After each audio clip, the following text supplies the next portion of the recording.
Good morning and welcome to this week's Market Snapshot. What's happened in the Northern Virginia real estate market in the last 7 days in under 5 minutes. Here we go.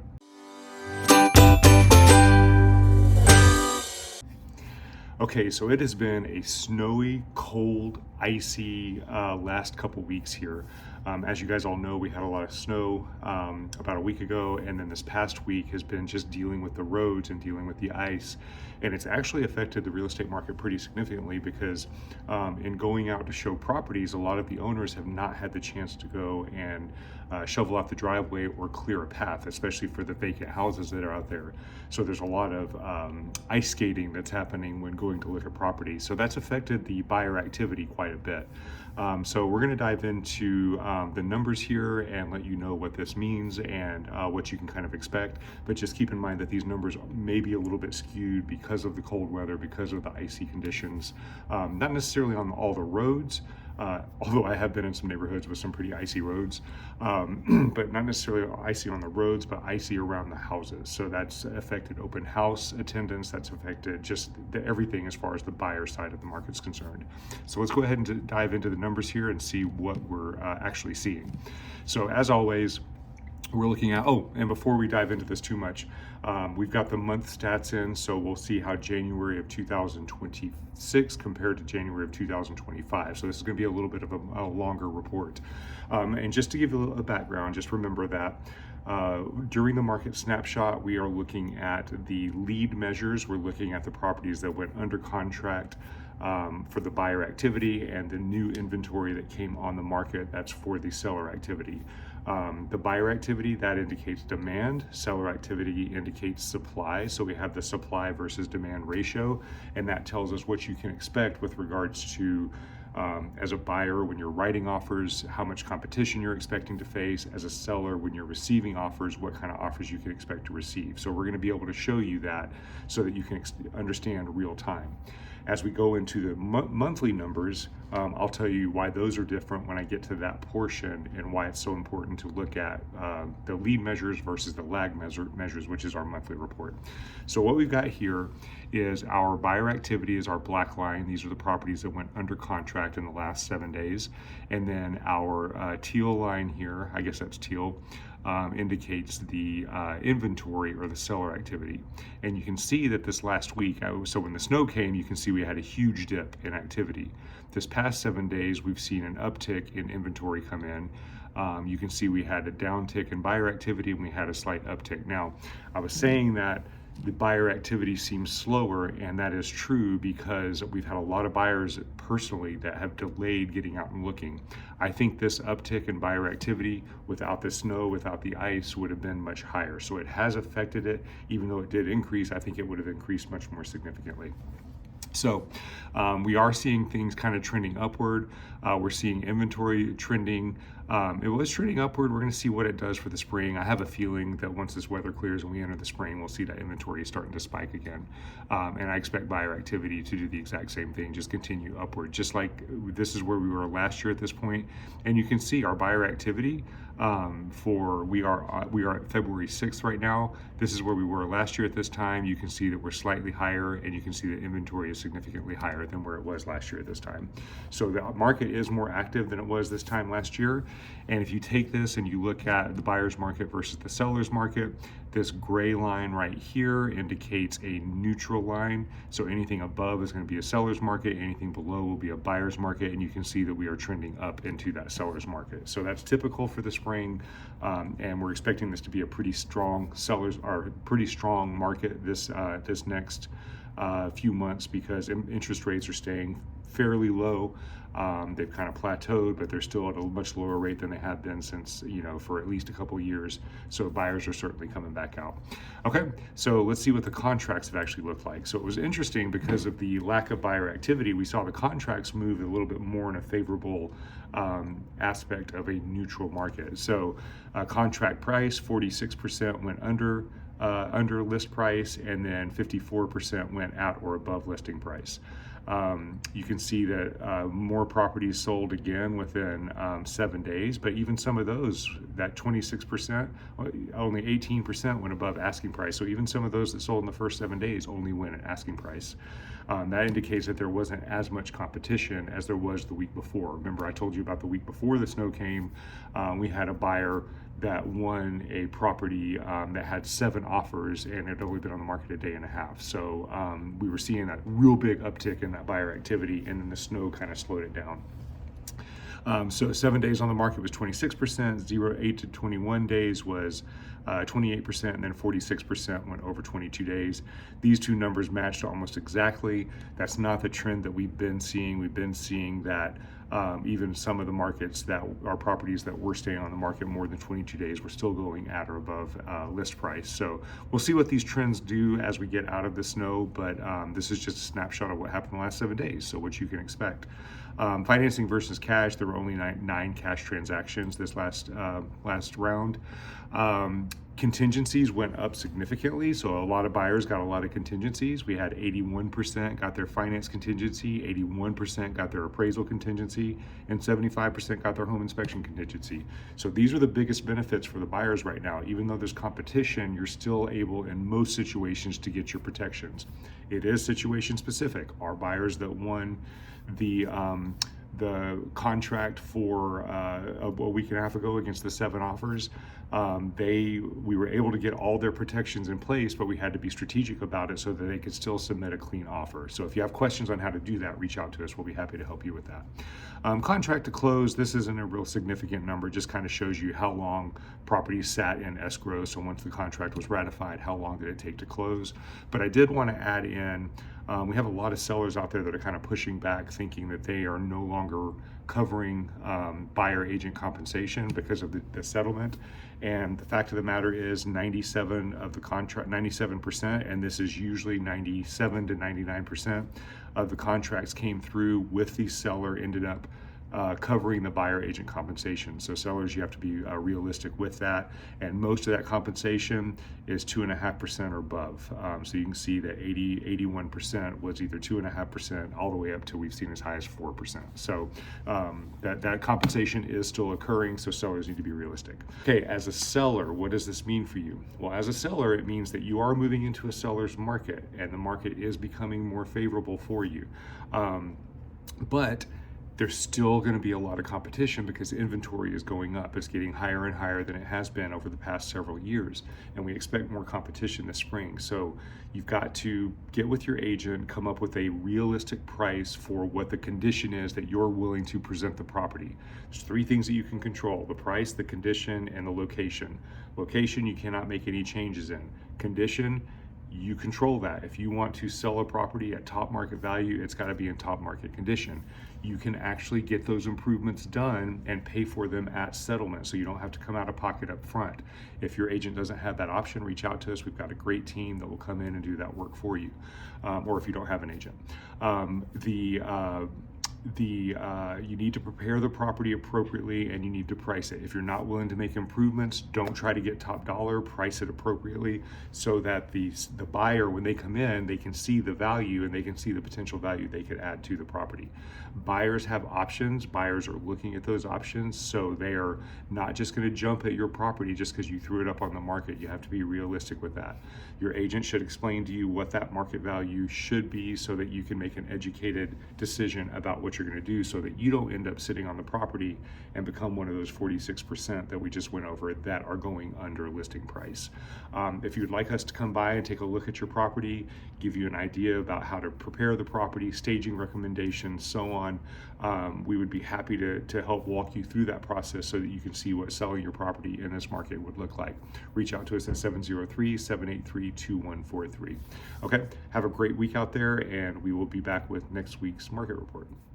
Okay, so it is time for the January 2026 versus January of 2025 monthly stat market report. Here we go. Okay, so We talk about on our market snapshot quite often why we use those lead measures so that we can make real-time decisions. This monthly market report is important because it gives us a bird's eye view of what's happening in the market. But it's important to keep in mind, you don't use the monthly market report to make real-time decisions on how you're going to write an offer if you're a buyer, or what kind of offers you're looking for as a seller, because the statistics and the numbers in this sold data is quite often 75 plus days old. Well, how does that happen? Well, the information that we are going through, we're going to go through the sold data for January. So let's say that a property sold January 1st. Okay, that's going to be included in this market summary. If that property sold January 1st, it likely went under contract December 1st or sooner. So that property went under contract December 1st, right? That December 1st activity is what we're looking at, rounded up into this report. Well, today is February 6th. So not only was it December 1st, January 1st, then it was January 1st to January 31st to be included in the January sold numbers. And now it's February 6th because we had to have time to let all the numbers get in and aggregate the numbers, if that's the right word. So this information can be as old as sometimes, 60, 75 days old. So you can't use it as real-time data, but you can use it as an overall picture of where the market is trending. So that's why it's important to look at it. All right, so let's get into the data.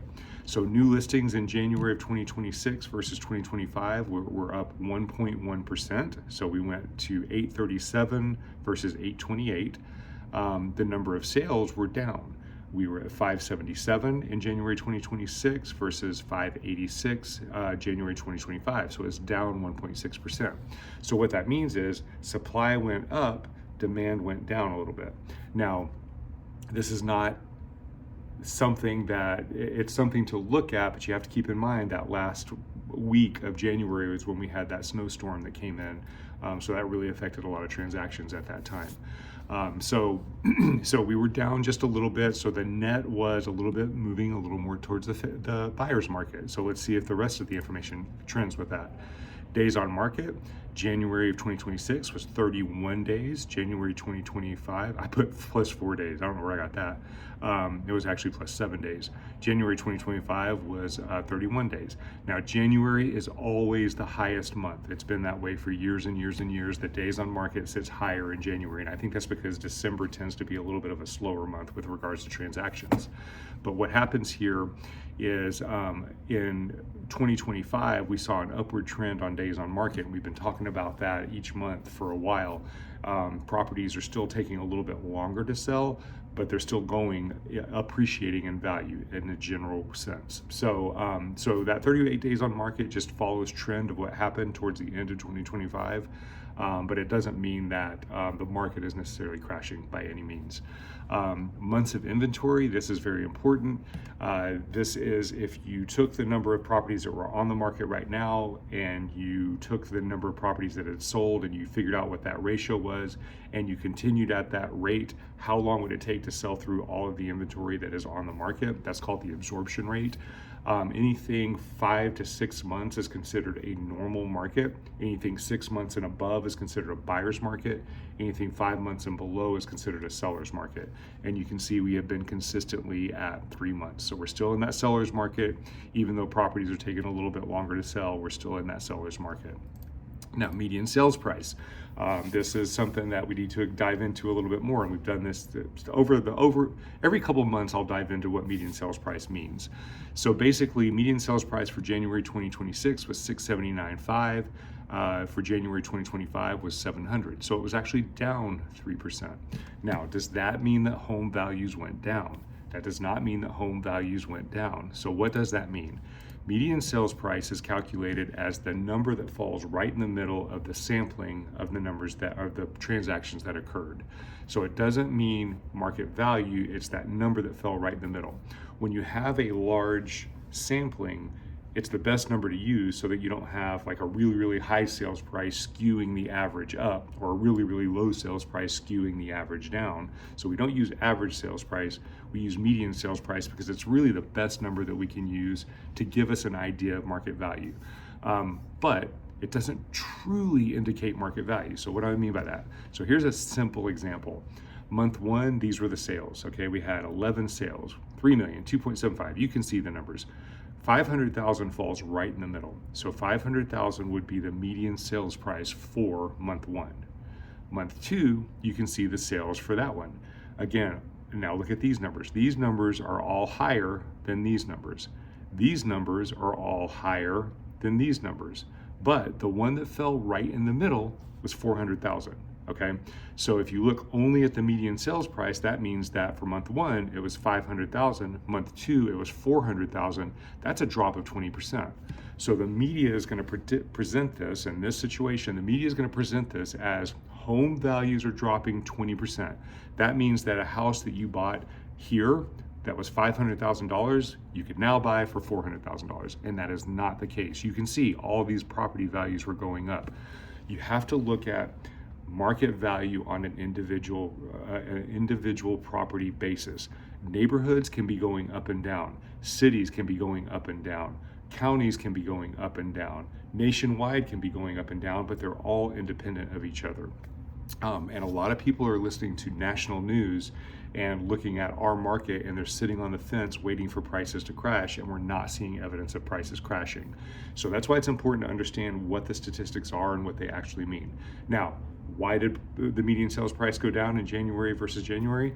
That's just where the number fell. Maybe people were looking at less expensive properties. I don't know what the answer to that is, but on trend over the year, market values went up over 3% in Fairfax County last year. So we did appreciate 2025. It's not the 15% that it used to be, but it did still appreciate. So it's important to understand that.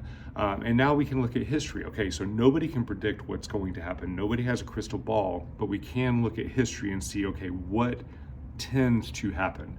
So the first thing we want to look at is since 1942, and this is through 2022, 2023, 24, 25, these numbers all went up. We've all seen the appreciation, so there's no question on that. But since 1940, there have been 73, we'll say now 76 years where we've had positive appreciation. Okay, that's 76 out of 84 years. There have been 7 years where we actually had negative depreciation or negative appreciation or depreciation in home values, and there's been 1 year where it was neutral. In those 7 years, 5 of those were in the 2007 to 2011 range when we had the huge financial crisis, which was caused by the real estate industry and the improper lending techniques that were being used at that time. So basically, 5 years we had a huge price drop, and there have been a lot of things that have been put into place to correct that. So there's a lot of equity out there right now. So even if values did drop a little bit, a lot of people aren't going to go into foreclosure because they have equity in the home. They would just sell it. You're not going to let it go into foreclosure. You would just sell it and pull your money out of the property. The only other situation where it happened was in the 90-91 range, and there was a little bit of a decrease there. So if you're waiting for a market crash to happen, historically, there's not a lot of evidence that it is going to happen. And if you look at the decade, there has not been a single decade where there has been a loss in equity of properties, because statistically they have always gone up. So if you're buying a property and you're speculating over a year or two, that could be a little risky. There might be a little fluctuation in the market. But if you're planning on holding a property for 5 to 10 years, you're going to be okay, and you're going to build that equity, if that makes sense. Okay, well, what about the election? The election had a lot of effect on what happened. It felt like, even in our area, it was affecting a lot, but we still saw appreciation over 3% throughout the year. If you look at 7 of the last 8, now it's 8 of the last 9 presidential elections, property values have gone up after the election occurred. The only time that did not happen was 2008, which was the great financial crisis, which was caused by the real estate industry. So if you're waiting for market crash to come, you're really waiting on the fence, and you're costing yourself money, because even at only a 3% appreciation, if you're looking at $700,000 this year, that house that was $700,000 is now going to cost you $720,000. And if you wait another year, it's going to cost you almost $750,000. So you're going to end up pricing yourself out of the homes that you want. If you would like us to look at your situation individually, please reach out to us, either from a seller's perspective or a buyer's perspective. We'd be happy to sit down with you. 703-783-2143. Have a great month out there, and we'll see you in March to go through the February numbers. Take care.